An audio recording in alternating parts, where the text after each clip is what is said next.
Well, good morning, and a pretty dry radar at this point with a few pockets of rainfall, mainly on the south side of Chicago and down near the I-55 corridor along the Stevenson as you go out toward Midway. Basically, that shower is right over Midway right now. But shifting our attention back out off to the west, we're along and even slightly north of Interstate 80. We've got showers and thunder showers, and those will be cruising through here during the early morning hours, and possibly, especially along and south of Interstate 80, where we saw some heavier rain yesterday, exacerbate the flooding concerns. But again, for the time being, we are fairly dry, but watching these showers out near Princeton, out near Kewanee, making their way down that I-80 corridor and eventually down I-88. So we got pockets of rain from about 7 o'clock this morning on to about 9 or 10 o'clock this morning, and then another round of rainfall between about 3 and 6 o'clock in the evening.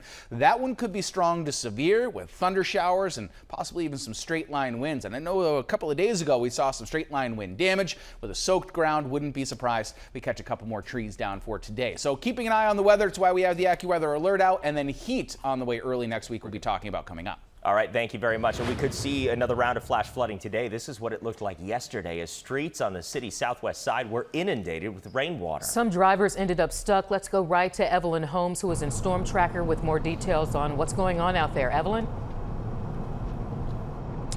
Well, right now we're headed northbound on I-55 just north of LaGrange, just so you get a perspective of where we are. Let me show you what the roadway looks like right now.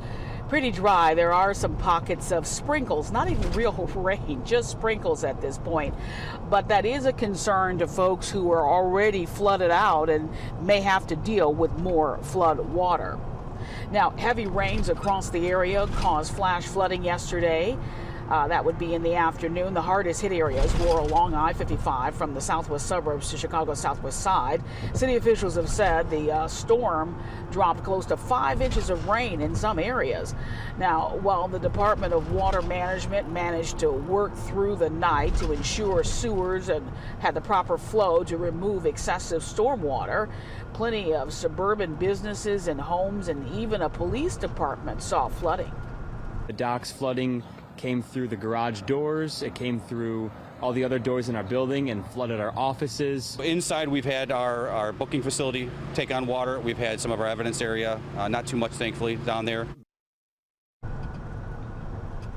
Now back here live on I-55, still heading north, and as you see, if you can see a little bit, you see just a little bit of drizzle on the windshield, and that's it. We're heading north. But for the most part, things are fairly dry. We haven't seen any pockets of water, high standing water on the roadway as of yet. Maybe a little earlier there was, but right now things are looking pretty okay. I think folks are just hoping the rain will stay away. Back to you. Absolutely, Evelyn. I'm glad to see that it's not too difficult right now, but of course we are watching that rain coming our way again. Okay, thank you. And you can track any more rain as it comes through this weekend. Scan the QR code right on your screen. You can download our news app for the latest alerts and your local forecast.